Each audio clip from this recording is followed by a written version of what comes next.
Welcome to Snippets of Wisdom with your host, Mike Carell and Dr. Michael J. Murphy. Snippets of Wisdom is the boomer's gift to the next generation and to the world at large. Dr. Michael J. Murphy and Coach Mike Carell are experienced psychotherapists, writers, and healers who find the greatest satisfaction in sharing the benefits of a lifetime of struggle and learning. Coach Mike has spent decades spreading deep wisdom and supporting youth through the juvenile justice system.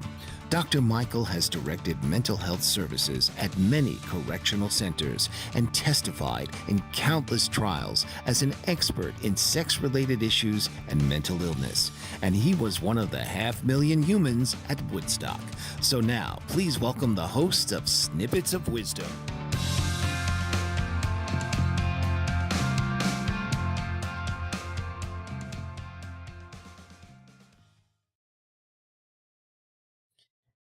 Welcome to Snippets of Wisdom. I'm Coach Mike Carell, and with me is Dr. Michael Murphy, and together we have an interesting podcast for today. We're going to talk about spiritual intelligence and what it has to do with everyday life. So, man, I'm sure you realize now more than ever, people are struggling, facing emotional, academic, spiritual, financial issues. And a lot of what they're experiencing is so frustrating because it has to do with what's going on around them. And there, there are ways of looking at life that really can help us figure out how to get out of the problems and how to become part of the solution. And one of those things is spiritual intelligence. Over the last 6 years, I did a study on spiritual intelligence as opposed to spirituality. And as it turns out, there are several components to what spiritual intelligence is. And people get confused. They figure, well, because I'm spiritual, I was raised with a religious background, I should be able to do that. But spiritual intelligence is a lot more about how we apply those spiritual experiences that we've had and the advantage that it gives to those who have it. And how you can grow it, how you can actually, increase your spiritual intelligence, much like emotional intelligence. So there are historically, there have been rises in anxiety, depression, burnout, and individuals and institutions are feeling quite overwhelmed trying to provide support.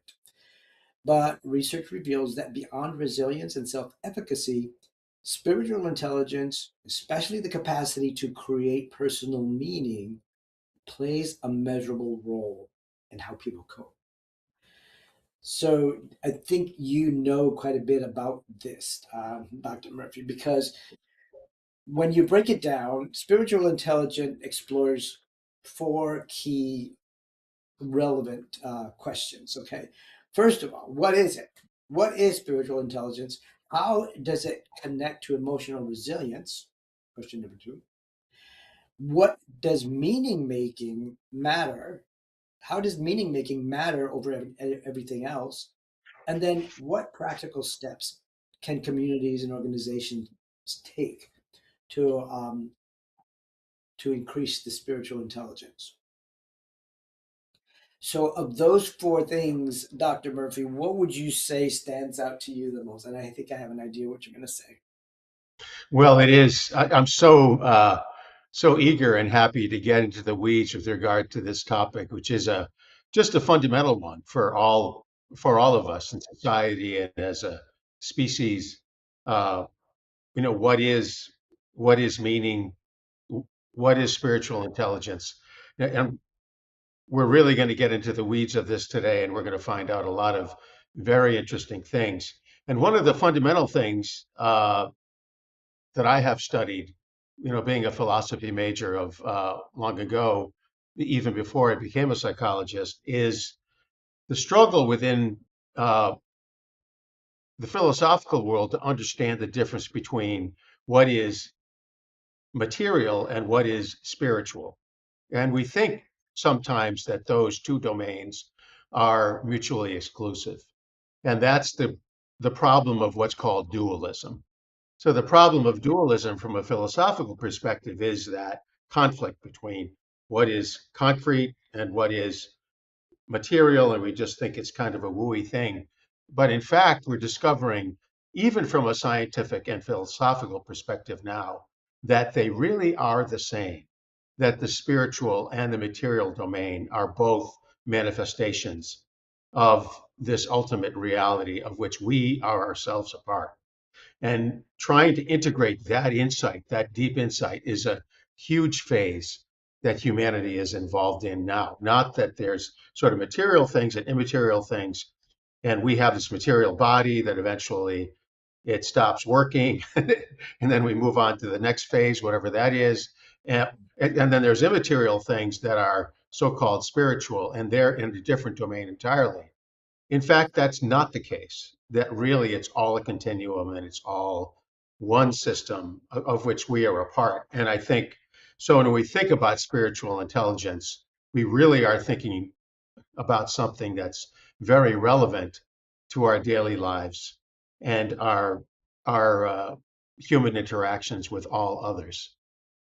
Why do you think people tend to either overlook or ignore or fail to acknowledge the component, that spiritual component, when it's actually one and the same, part of the same continuum as you mentioned? Why do you think it's so hard for people to, I don't know, wrap their head around it, so to speak? One of the things that I think really affects that is the fact that as human beings, our primary need is for safety. And that seems like a physical thing. So we want to be physically safe. We want to know that we are not going to be harmed. You know, we grow up as little children. We're very vulnerable as babies. And the fundamental need that we have, first and foremost, to learn as um, small children and then young people is how we can maintain a sense of safety and security in our lives. So that need for security seems to predispose us to look at the so-called physical aspect of reality most immediately, first and foremost. Like, how can I be physically safe? When in reality, physical safety and spiritual reality, spiritual safety are in fact really two aspects of the same thing. Yeah. So what if you could put a gauge on the general population, a safe how safe would you say people feel nowadays, given what's going on in the world, what's going on in our country, the things that we've been through over the past 6 years? How safe would you say, on a scale of 1 to 10, people feel? That really varies just hugely. I know we were talking before we came on air a little bit about, the periods of war that humanity has experienced over time. We're Yeah, going to talk about existentialism later, and that was a period of time when people really felt tremendously unsafe. I mean, they realized that this huge war was going on, millions were dying, seemingly meaninglessly and yeah. Do you purposelessly. think they feel more safe today than they did back And then? I think they feel more safe now, but nonetheless, we're subjected to this media that seems to present us with crises 24/7. So you turn on your phone or whatever, and you're hearing about the crisis of the day. So it seems like there's always something going on. And in fact, there usually is something going on somewhere in the world that poses a risk for us. And the media tends to naturally focus on that, which heightens our sense of anxiety about Yeah, safety.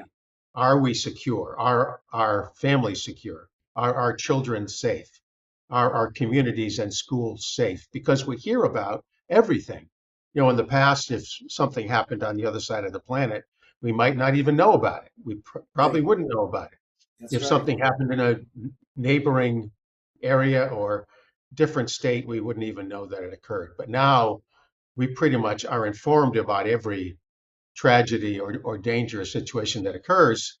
So that tends to trigger in us a sense of, geez, this world is just not a very safe place because something is happening that is of some concern far away.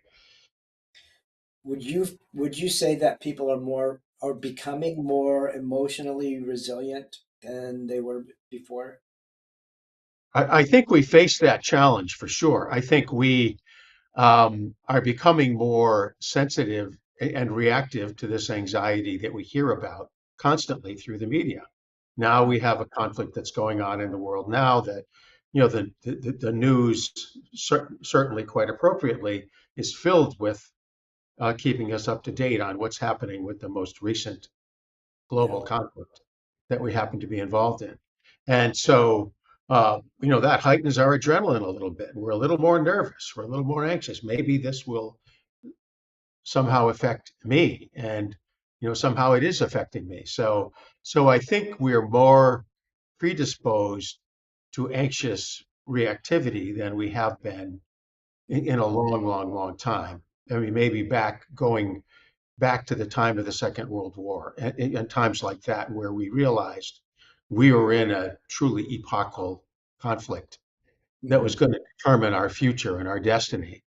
And then we had a period of safety to some extent after the resolution of that war. And now it seems like that once again, there is a sense of increased risk. So these skills that we're going to talk about today are even more important, I think, than ever. So would you say people, you mentioned the word reactive, you think people are more responsive today, or at least learning to be more responsive as opposed to being reactive to what's going on and the things that they're learning? That's a great point. I think to try to make the transition from reactivity to responsivity Yeah. so that you can actually choose to respond. And we're going to talk a lot about that in today's show, is how we can choose to respond in ways that are more healthy for us, for our families, for our communities, rather than just being reactive to the current stimulus that happens to be, on um, on the phone in the media at this Yeah. time. You, you know, hearing you say that reminded me of a time when I worked in a juvenile detention center, and we were always doing earthquake drills because we lived in California. So we was always fire drills, earthquake drills on a regular basis. And to be able to get into the institution, you had to go through what they called the key room, and it was uh, doors that locked on both sides so that people that weren't supposed to couldn't get in and out, and that's where you showed your badge and you got your keys to go to the unit that you worked in. So there are about five of us in this tiny little key room, um,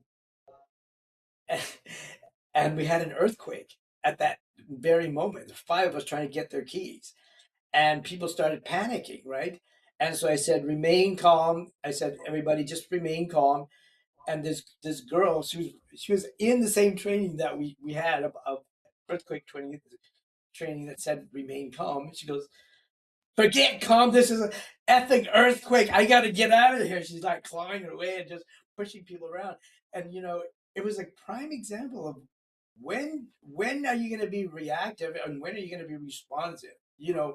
I knew I'm supposed to at least remind people, let's respond to this, not react to this. But there's something in our mind that just kind of uh, causes us to forget what we learned and be reactive. Do you think that is something that can be retrained and formulated so that we are more responsive instead of I, reactive? yeah, I think I have a pretty good example of that, having worked like you in jails and prisons for many decades. And something that would happen with great frequency is that people would come into the prison. They'd be admitted from court. I mean, you go to court, you've been charged with a crime, you're given bail, and so you're transferred to the correctional facility in a police vehicle, and then you come in and suddenly you're admitted, and people oftentimes are not happy about that at all. So they Right. start to be reactive. They start to yell. They start to shout. Maybe they're detoxing from substance You dependence. So, know, so they're not feeling very good. let's Right. talk about that when we come back. We're going on a commercial break, but I really want to touch on that because that's something everybody should know about. Great Um, thing. Sounds Come good. back. Be with you in a minute. Mike Zorek, a three-time California state champion in Greco-Roman wrestling at 114 pounds. Mike, blind since birth, was born in Hartford, Connecticut. He was a six-time national placer, including 2 seconds, 2/3, and 2/4. He also won the Veterans Folk-Style Wrestling twice at 152 pounds. In all these tournaments, he was the only blind competitor. Nancy Zorek, a creative spirit whose talents have taken her to the stage and into galleries and exhibitions in several states. Her father, a commercial artist who shared his instruments with his daughter and helped her fine-tune her natural abilities, influenced her decision to follow in his footsteps. Ms. Zorek has enjoyed a fruitful career doing what she loves. Listen Saturday mornings at 12 Eastern for the Nancy and Mike Show for heartwarming stories and interesting talk. Are you struggling to care for elderly parents or a spouse? Do you wonder if being a caregiver is making you sick? Are you worried about taking time off work to care for elderly parents and balance work, life, and caregiving? Has caregiving become exhausting and emotionally draining? Are you an aging adult who wants to remain independent, but you're not sure how? I'm Pamela D. Wilson. Join me for the Caring Generation radio show for caregivers and aging adults, Wednesday evenings, 6 Pacific, 7 Mountain, 8 Central, and 9 Eastern, where I answer these questions and share tips for managing stress, family relationships, health, well-being, and more. Podcasts and transcripts of The Caring Generation are on my website, PamelaDWilson.com, plus my caregiving library, online caregiver support programs, and programs for corporations interested in supporting working caregivers. Help, hope, and support for caregivers is here on The Caring Generation and PamelaDWilson.com. And welcome back. Dr. Michael Murphy and myself, Coach Mike, talking about spiritual intelligence. Before we went on break, we're talking about learning how to be responsive as opposed to being reactive to situations around us. And the key thing is that is a good example of what a why spiritual intelligence is required of us, actually. So we're going to take a look at what spiritual intelligence really is. And it's defined as a set of mental capacities that help us integrate transcendent aspects of life, meaning, purpose, values, into everyday problem solving. So it includes critical existential thinking, personal meaning production, transcendental awareness, and conscious state expansion. I remember in the 60s, these were all big deals, big topics. Um, People were into transcendental meditation. They were into expanding your consciousness. A lot of these things. World War One, where personal meaning production was a big deal. Viktor Frankl was a prime example of that, right? And critical existential thinking. That's another thing. So let's talk about how that all comes together and what you were saying about being responsive as opposed to being reactive. How does this help us? How could spiritual intelligence help us to do that? One of the great examples of that, I think, that I've experienced over the course of my career working in jails and prisons is when someone enters into the correctional environment. They may not have been there before. They find themselves transported from the outside world into a jail or prison where they're restrained and their freedom is severely restricted, and they start to become very upset and angry, resentful, psychologically and emotionally reactive. In other words, they start to throw a tantrum. And that starts to become a problem. And those are situations in which I dealt with them on many, many, many hundreds of occasions. And I would watch the transformation occur as they slowly adjusted to this new environment, where they really were called upon to engage in a spiritual transformation, if you will, on the deepest level, because they were there in this environment that they didn't want to be in.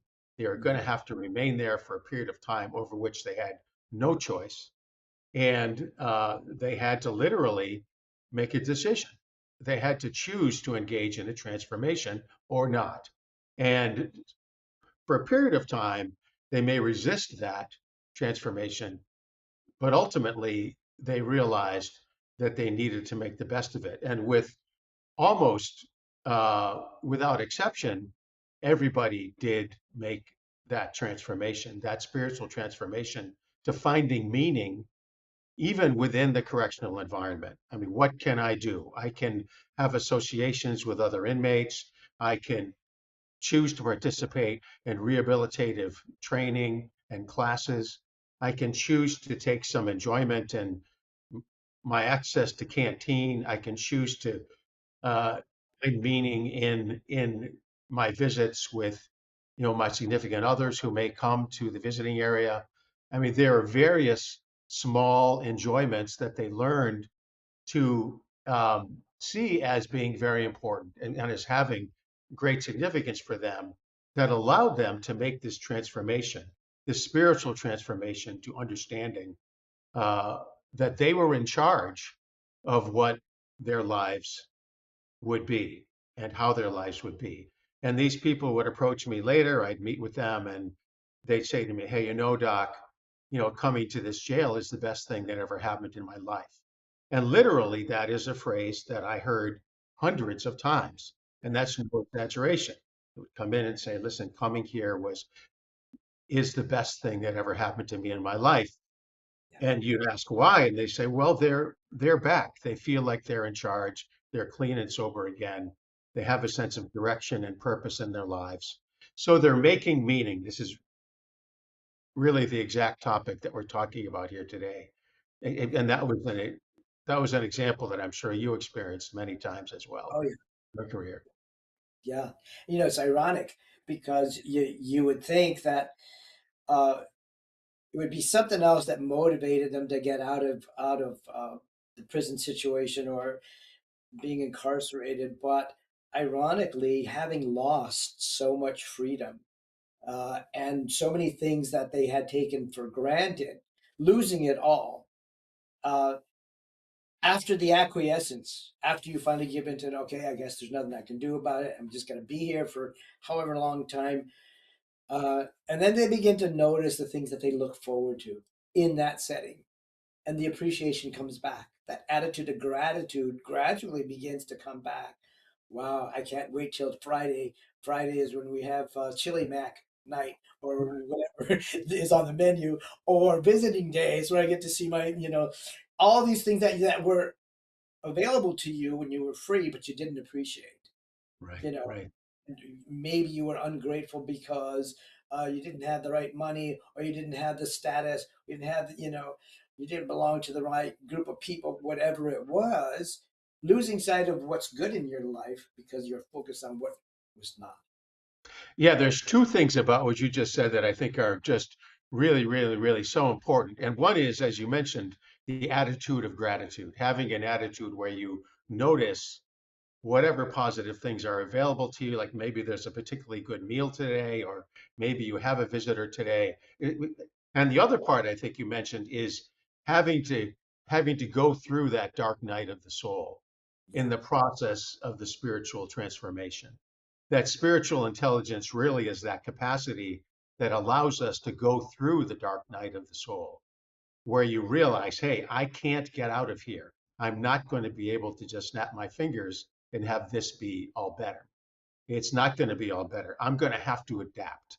I'm going to have to learn. I'm going to have to change. I'm going to have to become, in some sense, a different person, a better person somehow. I'm going to have to grow. And so that when you realize that, only at the time that you realize that you have lost something essential that you thought you would never lose, is it, when that transformation occurs. And it's kind of required that you have to have that dark night of the soul before you're able to engage in that transformation, which involves this whole sense of growth. And then later being able to make that statement and saying, hey, listen, this is the best thing that ever happened to me. the opportunity to grow spiritually and become more powerful. For sure. I remember you and I had a conversation about addiction and what it takes for somebody to actually come out of uh, uh, those terrible circumstances. And you said, yeah, they have to hit rock bottom before they can Yeah, actually come out. It's kind of like rising out of the ashes, like the phoenix. It has to. You have to lose it all. You have to get to the very bottom before you can begin to appreciate the simple things. You know, um, like you said, that come out of that darkness. that's a great insight and really hitting. They have a statement in almost all recovery programs: where's your bottom? Have you hit bottom yet? I mean, and so you realize that the person isn't really going to recover and start their true recovery process, their true growth until they've hit bottom. So all of us can examine our lives. Like, think about your own lives. All the listeners out there can think about their own lives and think, where was my bottom? I mean, have I hit bottom in my life at some point where I realized I really needed to do some things differently? I needed to open up in some way. I needed to learn new skills and go through a process of adaptation in order to rise up again, to be resurrected, if you will. And that's sort of the whole spiritual, very deep spiritual um, topic. It's hard to even find words to describe it, of resurrection, and how we can Yeah, become resurrected yeah. from a sense of loss, a sense of deprivation, and be resurrected anew as really a new human being. And that process of transformation is the deep process we're talking about here today. It sounds like you're describing some of those two components. One of them being transcendental awareness, the ability to rise above or transcend your exact circumstances, even though you have to learn from them. Okay, I am at rock bottom right now. What can I look around? What can I learn from being here? I'm at rock bottom. What does rock bottom have for me? What can I learn from being here? Which allows you to actually transcend the attitude. Well, I don't belong here. I got to get out. Yada yada yada. But Mhm. acquiescing and saying, okay, even though I don't want to be here, I can benefit from being here somehow, some way, and that triggers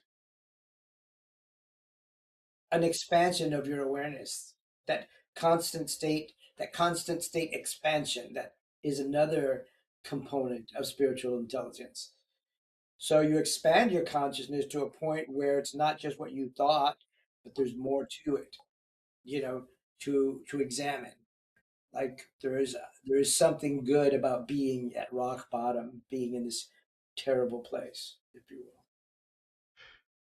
That's such a deep insight. I think that sense of needing to hit the bottom and needing to, and only then can resurrection occur. I mean, true resurrection and a remaking of yourself, that people are able to come to the point only because we are human beings. It's something that's unique about our humanity, that we have the capacity to resurrect in this way, to reform ourselves in new situations so that we can adapt.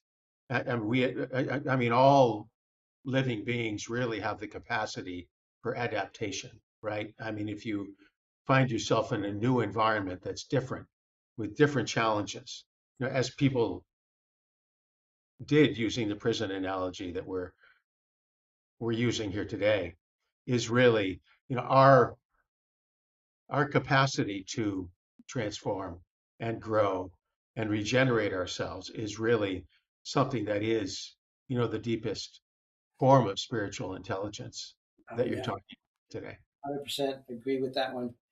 We want to talk about the pathway that is created um, with meaning making and resilience and well-being ultimately, and we'll talk about that when we come back. So don't go away, stay with us, and we'll be back soon.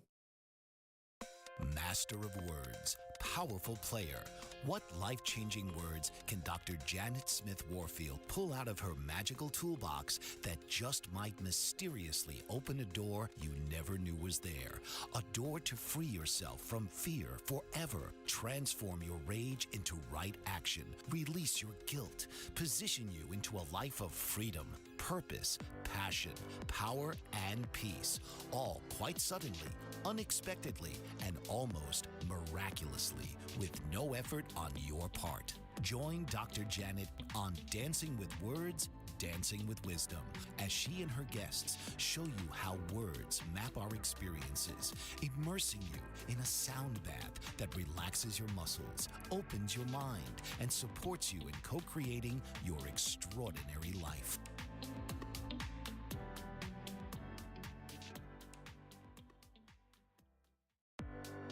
Author, radio show host, and coach John M. Hawkins reveals strategies to help gain perspective, build confidence, find clarity, achieve goals. John M. Hawkins' new book, Coached to Greatness: Unlock Your Full Potential with Limitless Growth, published by iUniverse. Hawkins reveals strategies to help readers accomplish more. He believes the book can coach them to greatness. Hawkins says that the best athletes get to the top of their sport with the help of coaches, mentors, and others. He shares guidance that helps readers reflect on what motivates them, rediscover and assess their core values, philosophies, and competencies, find settings that allow them to be the most productive, and track their progress towards accomplishing goals.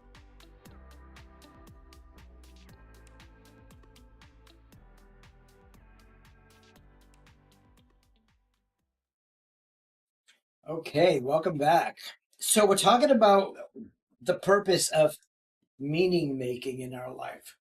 Why is it so important to have meaning uh, and make a meaning of our situation, no matter how bad it is? And as it turns out that meaning making fosters resilience. It allows us to become more resilient, which in turn allows us to get better. It improves our general well-being. So it's kind of like a sequence for everyone. Meaning making leads to emotional resilience, which in turn fosters general well-being. And so those who actually learn how to make meaning of their situation are more likely to bounce back from adversity and then quickly maintain their well-being, improve their sense of well-being or their state of well-being. So resilience doesn't necessarily predict our ability to achieve anything, but it does allow us to to manage our situation and grow the meaning behind whatever it is that we're doing. You were talking about people's ability to bounce back after tremendous loss. We're talking about parents who've lost children. What are your thoughts on how it must be? Personally, I have not had that kind of loss. Um, but I can only imagine what it's like to lose somebody and make meaning of that. How do you do that? You know, it's interesting. The philosopher Friedrich Nietzsche made the statement, "What does not kill me makes me stronger." And it Yeah, sort of has become a famous saying that a lot of people have quoted Terminator over made the that. over the years and years. And that which does not kill me makes me stronger. And it's something that comes up when one suffers what seems to be an overwhelming loss that just cannot be comprehended, and it seems just not in the natural order of things for a parent, for example, to lose a child before they themselves pass on. It just seems like it's not in the natural order of things, and trying to find meaning in that situation is really fundamental to our humanity. It's something that human beings can do, go through the process of grieving. And what is the grieving process but going through a period of sadness and despondency uh, that represents the internalization of the reality of the loss over time. And then finally, coming to the point where one finds meaning, even in that terrible situation. Many people find a sense of purpose thereon. If the circumstances that led to their loss of the child, then they create an institution or some kind of enterprise that will help to keep that particular negative event from happening to others. And that gives them meaning in their lives. And they realize that their purpose then is to move on and contribute to the world in ways that will reduce the probability of such a terrible thing happening to others. And that thereby is a meaning making process for Yeah. them. And so that allows them to feel a sense of purpose, that allows them to carry on and leave their grief behind to some degree and realize that they're going on with a new life, but it is a life. They still have a life to live, even in the context of the loss of the loved one. So I think, it just represents the resiliency that you were talking about of the human spirit. The amazing resiliency of the capacity to human beings to deal with uh, even the very most devastating losses that may confront them over the course of a lifetime. Yeah. Yeah. It's like, you know, we can't imagine how something so devastating could uh, provide such a benefit. When you try to put the word benefit and the tragedy together, they almost don't fit. Ironically, though, when we have that kind of an experience, let's say it's a debilitating illness, cancer, or the death of somebody who had a disability, it raises our awareness to a point where, okay, now that we know this is what happens to people in that situation, let's create a foundation to raise the awareness so that other people don't have to suffer as much as we do. There are countless foundations nowadays that contribute to the research of those kinds of things. Eric Clapton's example, we talked about that, you and I, Dr. Murphy, how he bounced back from that terrible loss. He actually created a foundation for his son. I think it was called the Connor Foundation or something to that effect. But there are countless stories like that where people actually gave meaning to the loss. They gave meaning to the adversity that they experienced in their life. Yeah, it's interesting. There was a wonderful captain in one of the institutions that I worked in, uh, one of the prisons, and she was the first lieutenant, the first female lieutenant, the first female captain, and she was in charge of the female unit at the institution. And she had a saying that she would share with the usually young ladies who were incarcerated there. And she would say, "How are we going to make some lemonade out of these lemons?" And that really kind of captures it. You're in this situation, you're here locked up in the women's unit at this jail, and how are you going to make some lemonade, some lemonade, excuse me, out of these lemons where you are? And they would. She was just a wonderful leader and wonderful in helping them to understand that they can resurrect themselves and use that period of incarceration as an opportunity to resurrect themselves and create themselves anew so that they can be a better and stronger person when they get released. So yeah, it's a great analogy. I think it reminds me of the ability to see hope. The fact life deals you lemons doesn't take away the hope. It actually gives you a different kind of hope. Well, if you have lemons, it's bittersweet, but there is something that lemons have a purpose for. So that whole idea of having that hope that kind of fosters the vision that you're not going to be in this situation forever. You're going to improve the situation, ironically or otherwise, and actually give purpose to your existence now, to what you're going through right now. So when people like that captain are able to change a person's perspective, if you will, and reframe the situation so that they actually begin to look at the exact same situation but with a different perspective, giving it potential, giving it hope, if you will. And Viktor Frankl talked about uh, inmates and the resilience, those that had the ability, that had hope in engaging with people that shared um, the same values, that shared the same dreams. When you connect with people and share hope in that way, it gives your situation new meaning and actually provides that hope. It's like hope of hope, kind of a meta hope that there's hope, if not hope itself. And there are people who will say, you know what, I don't want to get my hopes up, so I'm not going to even try to imagine how good it could be. And I think that's one of the biggest mistakes we can make, is to assume that it couldn't be any better. But hope maketh not ashamed. That's a scripture in the Bible. Hope never disappoints. You have hope something will be better, it will be better. You know.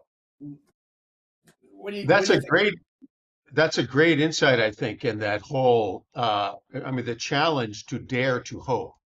I mean, to dare to have hope, to risk It's hope. risky. I mean, Yeah. and certainly, Viktor Frankl's great book, Man's Search for Meaning, really represents that, in the sense that he was in the most hopeless of situations, Yeah. locked in a concentration camp where thousands were dying all the time, and yet he found a way to make his life meaningful, primarily through service to others. He would share a piece of his blanket with someone else. He'd share a crust of bread. He'd give something to his fellow inmates, and that actually helped him to survive the terrible travail of that situation and the brutality of that situation, such that Yeah. one day, the American army was advancing, and they all got up and they found that the gates were open and they had survived. And he then was able to go on with his life and share the great meaning and insights that he was able to share, solely because he dared to have hope, and he dared to risk that he was able, through his own service, to Yeah. survive. And so that choice, the human choice to be able to risk hope, even in the most extreme situations, is something of which we uniquely are capable as human beings. For And it's sure. a conscious choice. You talked earlier about um, the issue of transcendence, and transcendental meditation is an example of Mhm. practicing that skill. What is meditation but choosing to focus on something positive, or even something neutral, in the That's context of strife, that allows you to calm down, organize your thoughts and feelings, realize you're going to make it to another day. And those are the benefits of meditation, which really is a form of the emotional intelligence that you're talking about yeah. here today.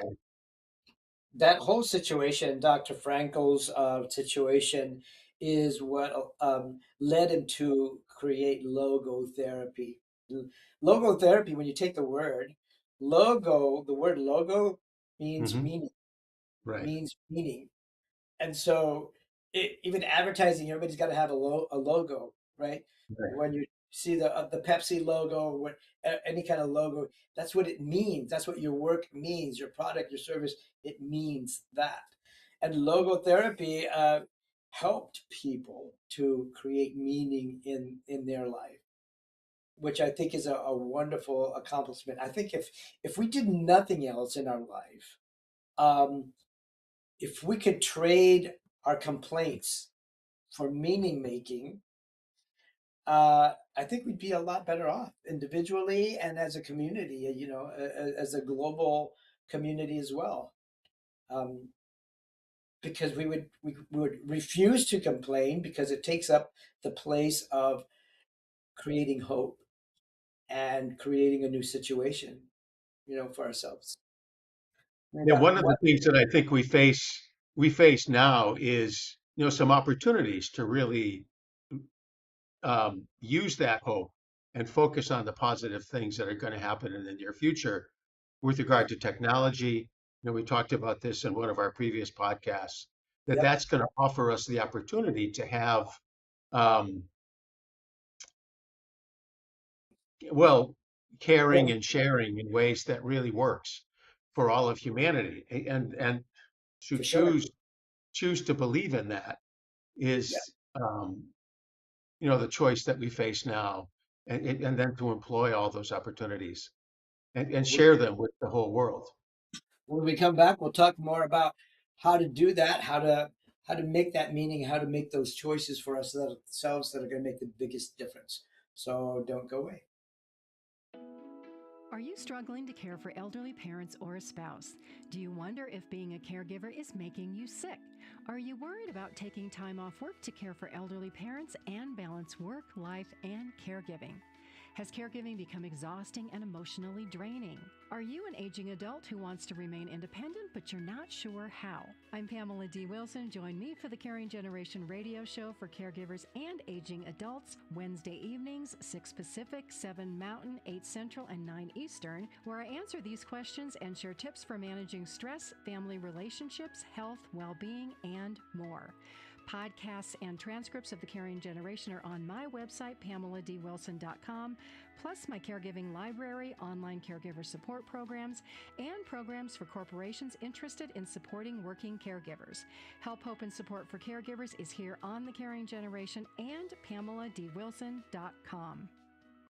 Master of words, powerful player. What life-changing words can Dr. Janet Smith Warfield pull out of her magical toolbox that just might mysteriously open a door you never knew was there? A door to free yourself from fear forever. Transform your rage into right action. Release your guilt. Position you into a life of freedom, purpose, passion, power, and peace. All quite suddenly, unexpectedly, and almost miraculously, with no effort on your part. Join Dr. Janet on Dancing with Words, Dancing with Wisdom, as she and her guests show you how words map our experiences, immersing you in a sound bath that relaxes your muscles, opens your mind, and supports you in co-creating your extraordinary life.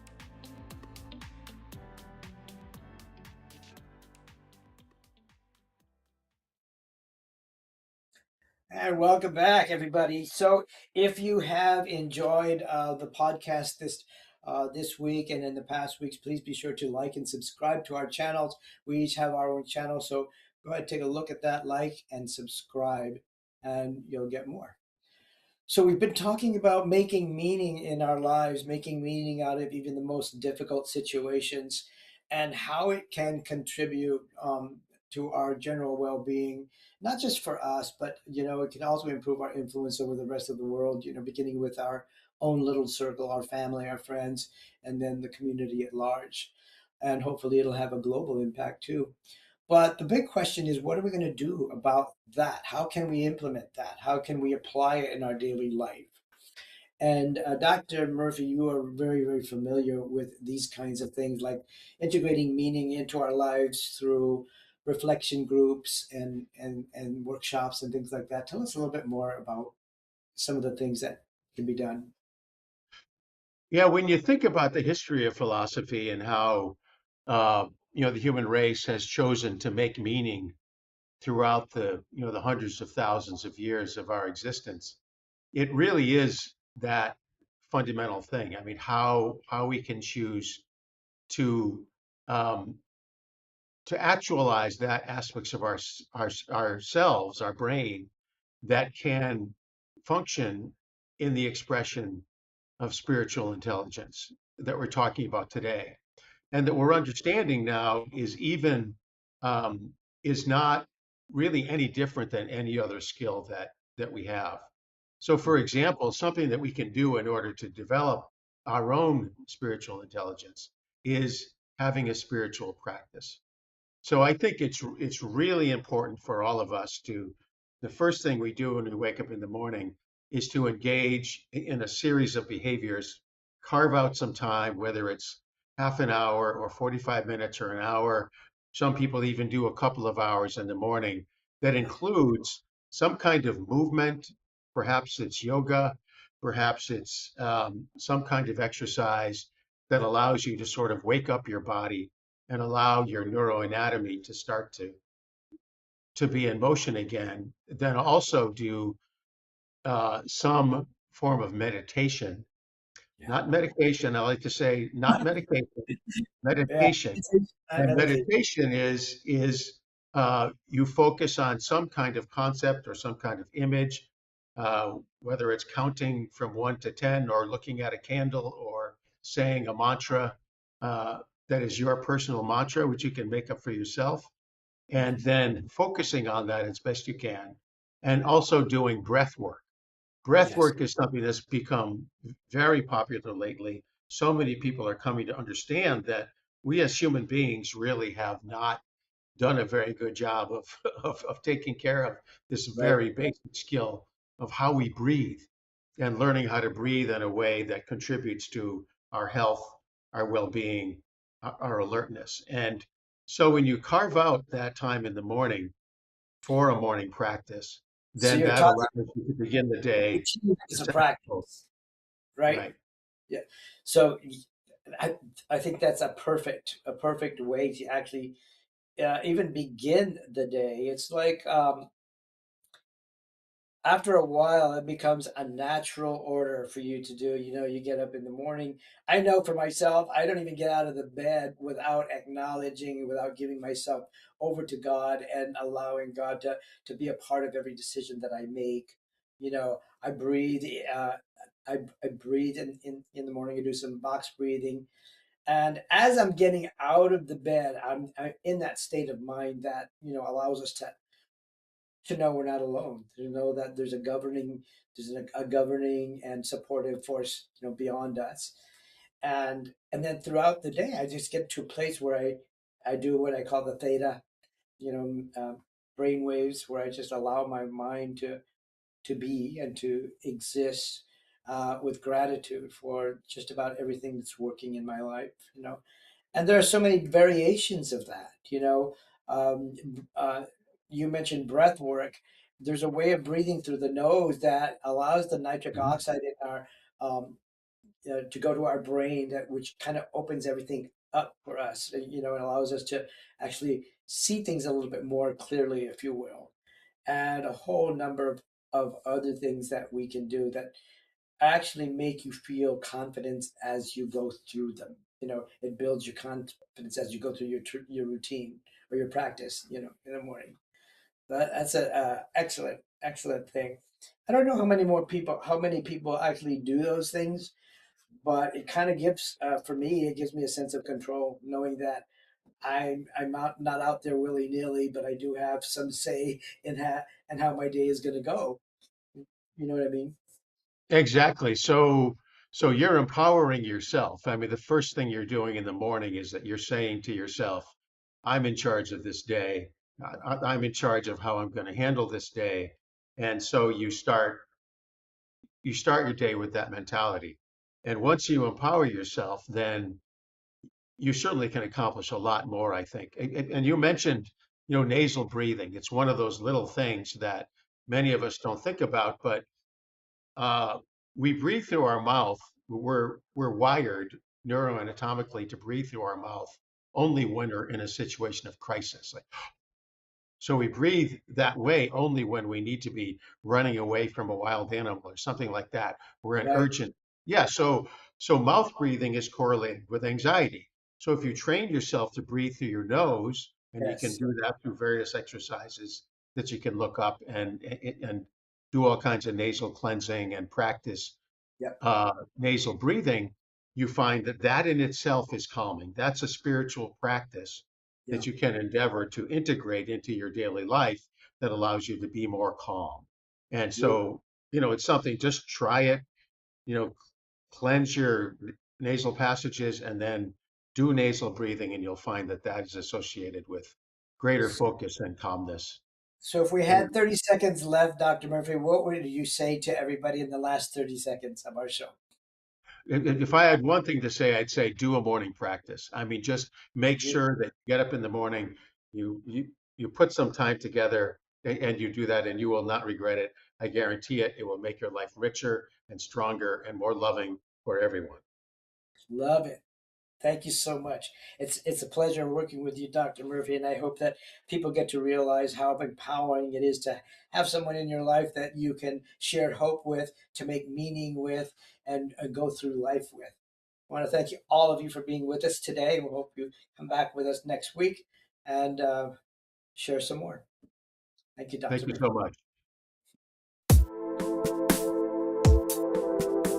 This has been Snippets of Wisdom with hosts Mike Carell and Dr. Michael J. Murphy. Tune in and learn about the primary issues facing our society today and find the best chance of securing a stable and prosperous future. Snippets of Wisdom will enrich your life and the lives of all of your loved ones.